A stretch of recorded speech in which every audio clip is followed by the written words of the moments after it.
Jumla ya matukio 128 ya ukatili na udhalilishaji wa kijinsia yameripotiwa kwa mwezi Mei 2026 ambapo waathirika walikuwa 128. Waathirika wengi walikuwa ni watoto ambao walikuwa ni waathirika 109 sawa na 85.2%, wakifuatiwa na wanawake 17 ambao ni sawa na 13.3% na wanaume wawili ambao ni sawa na 1.6%.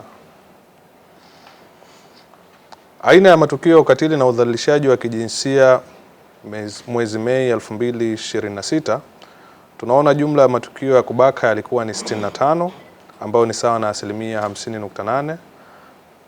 Tukio la kujaribu kubaka lilikuwa 1 ambalo ni sawa na 0.8%. Kulawiti au kunajis matukio yalikuwa 9 ambayo ni sawa na 7.0%. Kuingilia kinyume na maumbile matukio yalikuwa 10 ambayo ni sawa na 7.8%.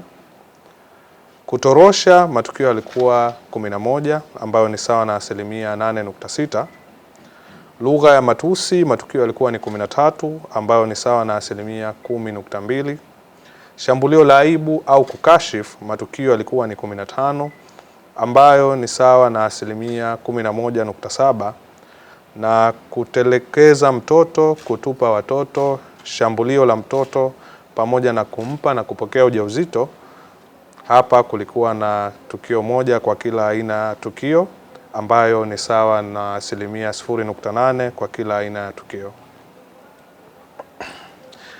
Idadi ya matukio ya udhalilishaji kwa mwezi yamepungua kwa 0.8% na kufikia matukio 128 mwezi Mei 2026 ikilinganishwa na matukio 129 ambayo yaliripotiwa mwezi Aprili 2026. Matukio yaliyoripotiwa kuongezeka kwa mwezi Mei 2026 ni matukio ya kujaribu kubaka, kutupa watoto, kuingilia kinyume na maumbile, lugha ya matusi, shambulio la aibu pamoja na shambulio la mtoto.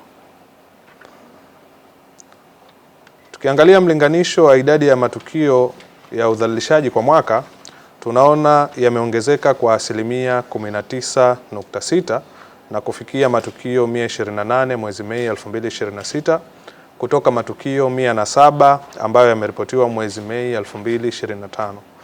Matukio mengi yameripotiwa kuongezeka mwezi Mei 2026 ukilinganisha na mwezi Mei 2025, isipokuwa matukio ya kubaka, kuingilia kinyume na maumbile, mauaji pamoja na wizi wa watoto. Kwa upande wa wilaya zinazoongoza kwa matukio ya ukatili na udhalilishaji wa kijinsia mwezi Mei 2026, tunaona wilaya ya Magharibi A ndiyo imeripotiwa kuwa na matukio mengi zaidi ambayo ilikuwa na matukio 25 sawa na 19.5% ya matukio yote yaliyoripotiwa, ikifuatia wilaya ya Magharibi B ambayo imeripotiwa matukio 24 ambayo ni sawa na 18.8% ya matukio yote yaliyoripotiwa. Wilaya ya Kusini ndiyo imeripotiwa kuwa na matukio na idadi ndogo ya matukio kwa mwezi Mei 2026 ambayo ilikuwa na matukio 2 ambayo ni sawa na 1.6% ya matukio yote yaliyoripotiwa.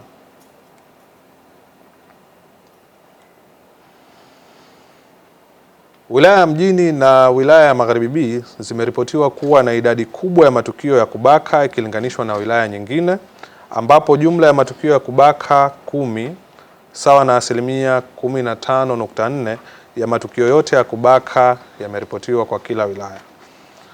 Kati ya matukio 65 ya kubaka yaliyoripotiwa kwa mwezi Mei 2026, matukio 5 ambayo ni sawa na 7.7% yameripotiwa kwa wanawake na matukio 60 yameripotiwa kwa wasichana ambayo ni sawa na 92.3% ya matukio yote ya kubaka yaliyoripotiwa.